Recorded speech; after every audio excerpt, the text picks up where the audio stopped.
pape François va maintenant prononcer l'homélie en italien.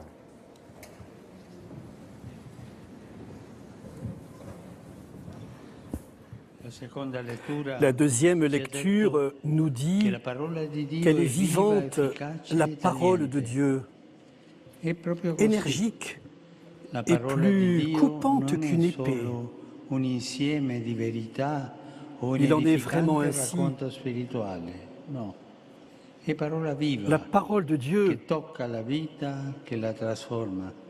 n'est pas seulement un ensemble de vérités ou un récit spirituel édifiant. C'est une parole vivante qui touche la vie, qui la transforme. Là, Jésus en personne, lui qui est la parole vivante de Dieu, parle à nos cœurs. L'Évangile en particulier nous invite à la rencontre avec le Seigneur. À l'exemple de cet homme qui court à sa rencontre, nous pouvons nous identifier à cet homme dont le texte ne mentionne pas le nom, presque pour suggérer qu'il peut représenter chacun d'entre nous. Il demande à Jésus comment avoir la vie éternelle en héritage. Il demande la vie pour toujours, la vie en plénitude. Qui d'entre nous ne la voudrait pas? Mais remarquons-le, il la demande comme un héritage à posséder, comme un bien à obtenir, à conquérir par ses forces. En effet, pour posséder ce bien, il a observé les commandements depuis son enfance. Et pour atteindre l'objectif, il est disposé à en observer d'autres. C'est pourquoi il demande « Que dois-je faire pour avoir ?» La réponse de Jésus le désoriente. Le Seigneur fixe le regard sur lui et l'aime. Jésus change de perspective. Des préceptes observés pour obtenir des récompenses à l'amour gratuit et total. Cet homme parlait en termes de demande et d'offre. Jésus lui propose une histoire d'amour. Il lui demande de passer de l'observance des lois au don de soi, du faire pour soi-même à l'être avec lui. Et il lui fait une proposition de vie tranchante. Va, vends ce que tu as et donne-le aux pauvres, puis viens, suis-moi. À toi aussi, Jésus dit, viens, suis-moi. Viens, ne reste pas sur place, car il ne suffit pas de ne faire aucun mal pour appartenir à Jésus. Suis-moi. Ne marche pas derrière Jésus seulement quand cela te convient, mais cherche-le chaque jour. Ne te contente pas d'observer les préceptes, de faire un peu d'aumône et de dire quelques prières. Trouve en lui le Dieu qui t'aime toujours, le sens de ta vie, la force de te donner. Jésus dit encore, « Vends ce que tu as et donne-le aux pauvres. » Le Seigneur ne fait pas des théories sur la pauvreté et la richesse, mais il va directement à la vie. Il te demande de laisser ce qui appesantit ton cœur, de te libérer des biens pour lui faire une place à lui, l'unique bien. On ne peut pas suivre vraiment Jésus quand on est alourdi par les choses. Car si le cœur est surchargé par les biens, il n'y aura pas de place pour le Seigneur qui deviendra une chose parmi les autres. C'est pourquoi la richesse est dangereuse et, dit Jésus, rend même difficile le salut. Non pas parce que Dieu est sévère, non. Le problème est de notre côté. Le fait d'avoir trop, le fait de vouloir trop étouffe notre cœur et nous rend incapables d'aimer. C'est pourquoi saint Paul rappelle que la racine de tous les maux, c'est l'argent. Nous le voyons, là où on met l'argent au centre, il n'y a pas de place pour Dieu. Et il n'y en a pas non plus pour l'homme. Jésus est radical. Il donne tout et demande tout. Il donne un amour total et demande un cœur sans partage. Aujourd'hui également, il se donne à nous comme pain vivant. Pouvons-nous lui donner en échange des miettes? À lui qui s'est fait notre serviteur jusqu'à aller sur la croix pour nous? Nous ne pouvons pas répondre uniquement par l'observance de quelques préceptes.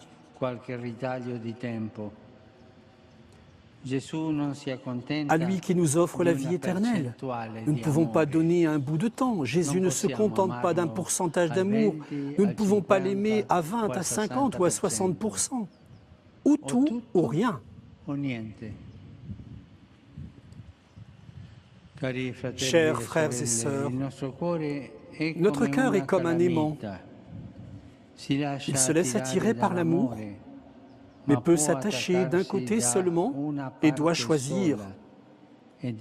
Ou bien il aimera Dieu, ou bien il aimera la richesse du monde. Ou bien il vivra pour aimer, ou bien il vivra pour lui-même. Demandons-nous de quel côté nous sommes. Demandons-nous où nous en sommes dans notre histoire d'amour avec Dieu. Nous contentons-nous de quelques préceptes ou suivons-nous Jésus comme des amoureux, vraiment disposés à quitter quelque chose pour lui? Jésus interroge chacun d'entre nous et nous sommes tous en tant qu'Église en chemin. Sommes-nous une Église qui ne prêche que de bons préceptes ou une Église épouse qui s'abandonne dans l'amour pour son Seigneur? Le suivons-nous vraiment ou retournons-nous sur les pas du monde comme cet homme? Au total, Jésus nous suffit-il ou bien cherchons-nous beaucoup de sécurité du monde?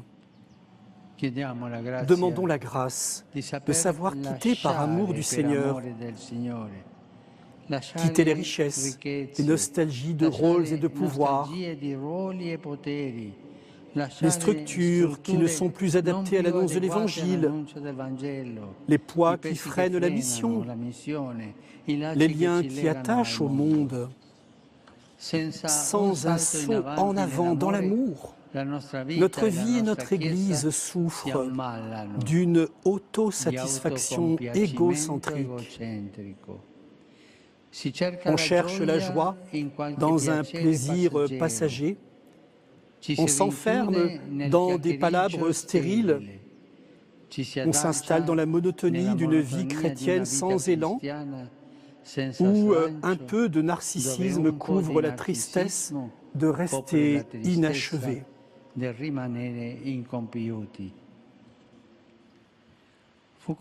Il en fut ainsi pour cet homme qui, dit l'Évangile, s'en alla tout triste.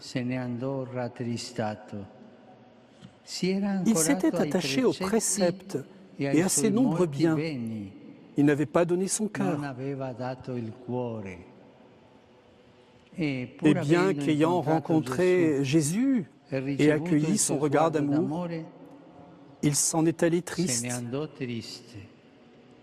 La tristesse est la preuve de l'amour inachevé.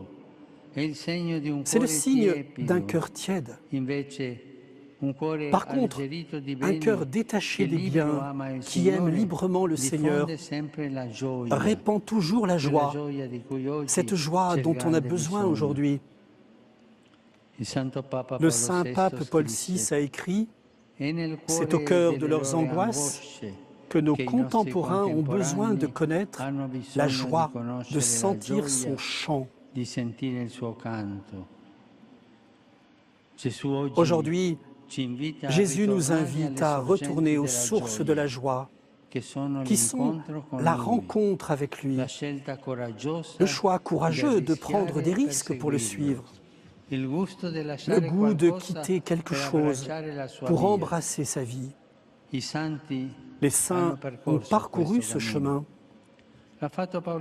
Paul VI l'a fait à l'exemple de l'apôtre dont il a pris le nom. Comme lui, il a consacré sa vie à l'évangile du Christ, en traversant de nouvelles frontières et en se faisant son témoin dans l'annonce, dans le dialogue prophète d'une Église ouverte, qui regarde ceux qui sont loin et prend soin des pauvres. Paul VI, y compris dans la difficulté, au milieu des incompréhensions, a témoigné de manière passionnée de la beauté et de la joie de suivre Jésus totalement. Aujourd'hui, il nous exhorte encore avec le Concile, dont il a été le sage timonier, à vivre notre vocation commune, la vocation universelle à la sainteté. Non pas aux demi-mesures, mais à la sainteté. Il est beau qu'avec lui, avec les autres saints et saintes d'aujourd'hui, il y ait Monseigneur Romero, qui a quitté les certitudes du monde, même sa propre sécurité, pour donner sa vie selon l'Évangile, aux côtés des pauvres et de son peuple, avec le cœur attaché à Jésus, à ses frères. Nous pouvons en dire autant de Francesco Spinelli, de Vincenzo Romano, de Maria Caterina Casper, de Nazaria Ignacia, de Sainte Thérèse de Jésus et de Nunzio Sulpitrio. Tous ces saints, dans des contextes différents, ont traduit par leur vie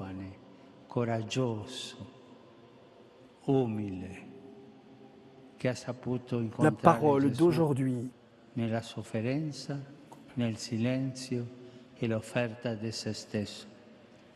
Tutti questi santi in diversi contesti hanno tradotto Ils ont traduit par leur vie la parole d'aujourd'hui, sans tiédeur, sans calcul, avec le désir de risquer et de quitter. Que le Seigneur nous aide à imiter leurs exemples.